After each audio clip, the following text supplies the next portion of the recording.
Ryan had just moved into an old apartment building at the edge of the city. The place was cheap, quiet, and perfect for someone who wanted to live alone. But there was one strange rule written on a small note near the elevator. Never go near room 309 after midnight. Ryan laughed when he first read it. He thought it was just some old joke by the landlord. For the first few nights, everything was normal. Ryan worked on his laptop, watched movies, and slept peacefully. But on the fourth night, something strange happened. At exactly 12:07 a.m., Ryan heard slow footsteps in the hallway. Top, top, top. He looked through the small hole in his door. The hallway lights flickered softly. At the end of the corridor, someone was standing near room 309.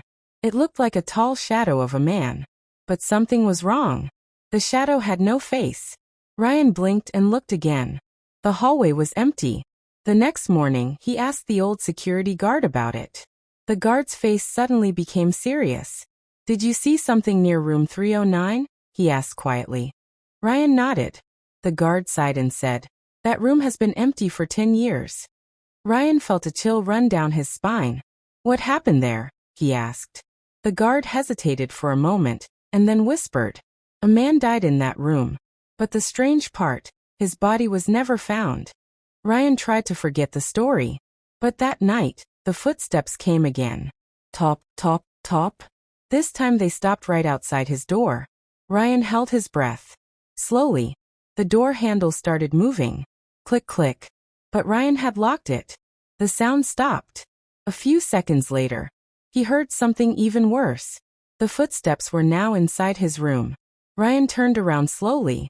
Near the window, a dark shadow stood silently. Tall, thin, motionless. Ryan whispered, "Who are you?" The shadow slowly pointed toward the hallway, toward room 309. Suddenly the lights went out. Ryan ran out of his room in panic and stopped in front of room 309. The door slowly opened by itself. Inside the room, everything was covered in dust.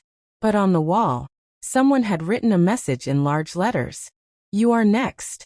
Ryan turned around quickly, but the hallway was empty, and from behind him, he heard the same slow footsteps again. Top, top, top. Eyes. The end, or maybe not.